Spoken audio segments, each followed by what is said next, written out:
guys, welcome to another random roguelike. This time we're taking on Weird Worlds, Return to Infinite Space. This is actually a sequel to, I think, Infinite Adventures in Infinite Space, which is another roguelike.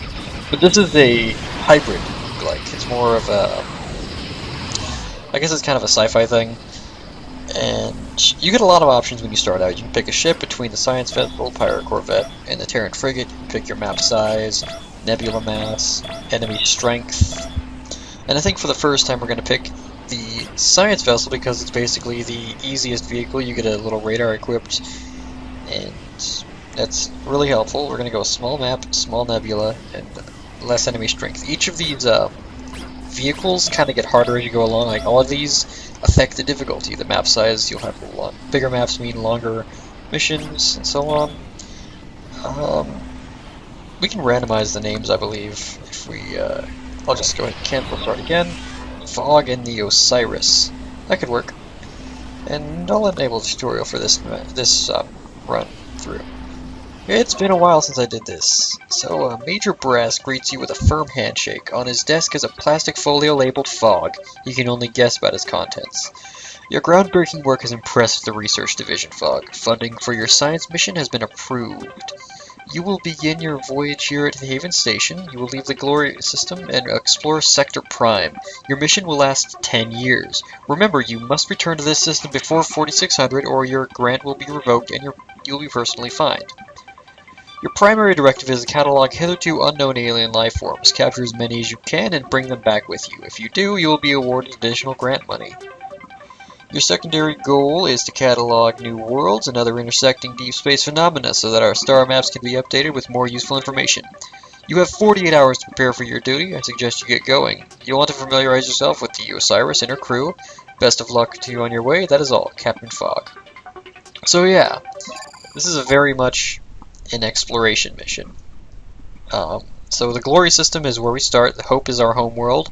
There is a shop here where we can buy weapons if we had any to trade with. So in this star system, we can trade based on value. You can notice each of these have a little star next to them. That's their value, basically. So if we had our cargo, which we don't have anything, if we had anything that was 2 stars, we could buy this. 1 star could buy this, or this. So we also have our ship, the Osiris, and we have a hyper filter array, which lets us see out basically 3 parsecs any enemies in range.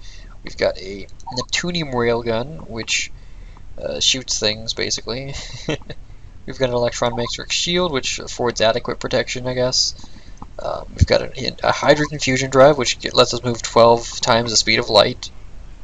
And we've got a pulse detonation thruster. Let's see, a high-performance, low-cost, very economical propulsion system that utilizes ignited plasma pulses. We have 2 different types of engines because the ones on the outside, the fusion drives, are for faster-than-light travel, and the pulse detonation thrusters are for close-range stuff. Anyways, let's close this, and this is our system. Well, not exactly our system, but this is the star map. And I forgot the name of this, but I think it's something like the Purple Nova or something, but basically, it's a very randomized system. And we can see a bunch of planets in the distance, and I'm going to close this. And we can see, like, the ones with the yellow rings around them are sectors with ships around them. And this yellow ring that's around everything is our range of our little radar. So we're going to go ahead and head to the Simak system because it's uninhabited. Or it isn't. There is a Clackar, first contact. They are noble race of avians seeking trade, not war. As custodians of the interstellar commerce, they purvey goods to many races throughout the galaxy, as they have for thousands of generations. So, these guys are not so worried, I think. I'm not sure. Some of them aren't, but, like, they won't have to worry about the little value thing. You can just trade item for item with some... Yeah, trade any item for any item. So, this may be, like, 5 coins worth or whatever, but if we just had something, anything, we just grab it and be like, hey, whatever. But we don't have any items, so we're not going to worry about that. So we're going to go to Zelazny. Oh.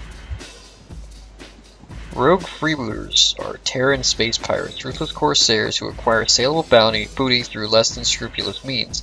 Often freebooters will act as escorts for a price, since this one has. So this is the planet Kesh. It's a jungle world with thick atmosphere, vast land masses. If we wanted to, we could name this something like Kestrel. And if we had any items, we could hire this rogue freebooter, but we don't, so we won't. Next, we're going to go to the Paragon system. Oh! Okay, special event. Anything can happen while you're exploring systems. Events range from discovering an ancient ruin to finding out that a star is about to go supernova. These are the events you will tell stories about to the folks back home if you ever get back. So, Kasadai is a desert world. I'm going to name it Cash. And Esmeralda. A perplexing event has happened on the Osiris. All of the towels have gone missing. After a fruitless search and inquiry is held, one crew member claims to have seen Esmeralda recently. So Esmeralda is some sort of something. It's not I haven't exactly found out what, because I've never found much more than this. But she's some sort of slightly malevolent force. This is the planet Calyx. It's unexplored. It's got some sort of ship around it. I think it's a Clackar because it's been visible, but yeah, it's a Clackar. The Clackar gave us a item. A Clackar beacon, which can summon the Clackar. Yeah, I think it summons a Clackar ship in combat. And there's also a nebular sled drive here, which would also let us move. Which would let us move 12 times the speed of light through empty space and nebula. I'll get into that in a second, but we're going to take this, and we're actually going to equip it right now, because that nebula travel can be important. And now we have something to trade with, and this is the little trade window. What do they have? The square items are all, like, not exactly useful. They're just, I think, research items. The blue ones go into the blue slots. We've only got 2 extra spaces. The Aetheric Mirror. A lens-like eldritch mirror which reflects images from distant places. Legend, Eldra used this artifact to transpose her troops with those of her enemies. Oh, that could be cool. There's also a reactionless thruster, which would go into the close-range engine. An advanced thruster constantly falls forward in space at high sublight speeds. Now, the one thing I find kind of weird about the basic engines is there's no real mention of how fast they go or how powerful they are. So you kind of have to guess. But I think we're going to trade for one of these circular items. Like, we've already got a shield. This prefers formidable protection, that affords adequate protection. I'm going to go ahead and trade my shield for that shield. And then there's the Continuum Renderer Array, which, oh, it's another, satellite type thing, whatever, radar dish, and it actually affords. We can detect all of the starships in the sector, which is a little better, so I'm going to go ahead and equip that. And last, what is this? Anti-graviton shunt. An exotic powerful gizmo which generates an anti-gravitic field large enough to nullify the pull of a black hole, while affording the protection to an entire flotilla of starships. That is useful, because black holes show up unannounced, and they can just wreak havoc. So we're going to go ahead and trade that for that, and equip that. And I think that's going to be good enough for now. This planet is called Sanctum, which is kind of neat. Close that, and the music stops. So, yeah, we got an item that let us trade. Now let's go to the Hellion. Another thing I kind of forgot to mention is if you hover over a planet, you can see how many light years away it is and how long it's going to take to reach that. And you also notice these purple clouds around these, like around the sector. They are the nebula, and if we didn't have the nebula engine, basically, we would have to move very slowly through them, and it would take a lot longer. But we just got that new engine, so we're good. What is on this planet? An unknown alien. Let's engage them for now, see what they are. They are the Muxtions, a highly intelligent yellow slug-like being, usually spend their long lives deep underground. The Explorer caste have returned to the surface and recently developed space travel, so since we cannot at once perceive your intentions, we offer this chance to leave our system. Know, however, that if you refuse, you will be forced to protect our investments, we will be forced to protect our investments by any and all means. So they're saying leave or we're going to attack you.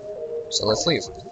Also down at the bottom here, there's Sector Prime and how many days we have left and what the current date is. So Hellion is, got Muxtions around it. Let's go to Nurgle.